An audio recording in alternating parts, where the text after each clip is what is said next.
Principally, as we age, the prevalence of eye disease rises.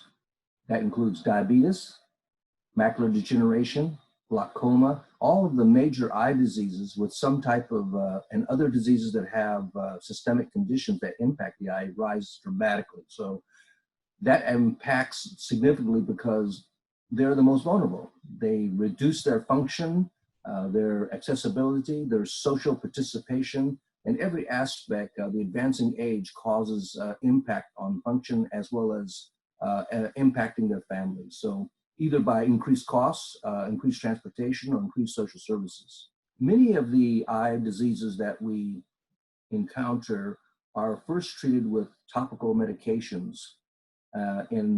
These topical medications require application of a drop onto the eye. And in most cases, an individual is capable of doing that.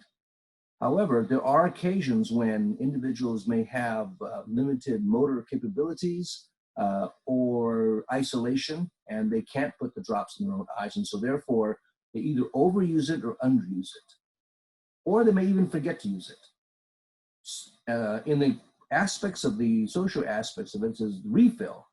How do you go about and getting somebody to go and get the refill? Now, you could get it mailed to you, but that presumes that you can get out of your chair and go to the front door and get the mail delivery.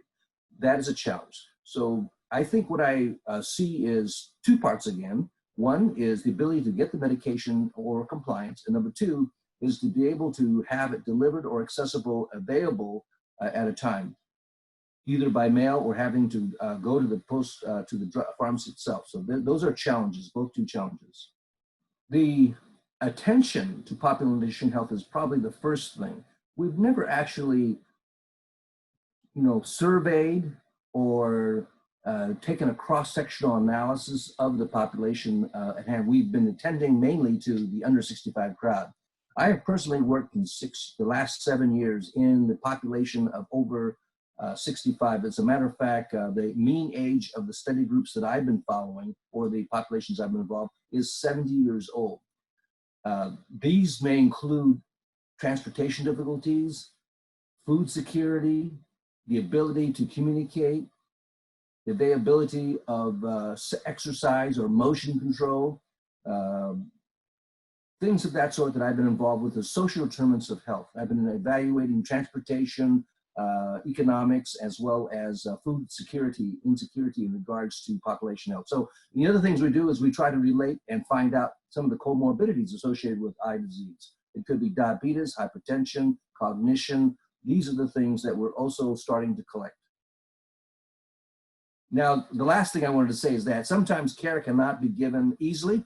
So we soon will be able to project care in their homes. That's exactly what we're trying to figure out how to do, is try to bring some of that care to the home so that we can ease the burden of going to the hospital, especially in this particular environment where transportation in a pandemic situation dictates a limited travel by some individuals. I think that the social determinants of eye health and vision impairment, that was actually the subject of my dissertation, is the fact that we really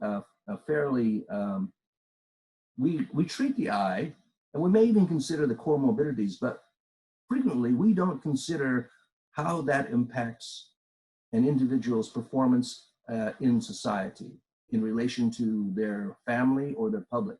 So we may prescribe medication that may save the eye, but they may be incapable or impaired in catching local transportation or shopping at the grocery store. And so there's one thing to treat somebody, but if you don't consider their social determinants such as food insecurity or access to prevent isolation with other people, then what happens is that we get to the situation where they'll say, why do it? My quality of life has improved. So the quality of life and the social determinants of health are important in eye care as in any other branch of healthcare.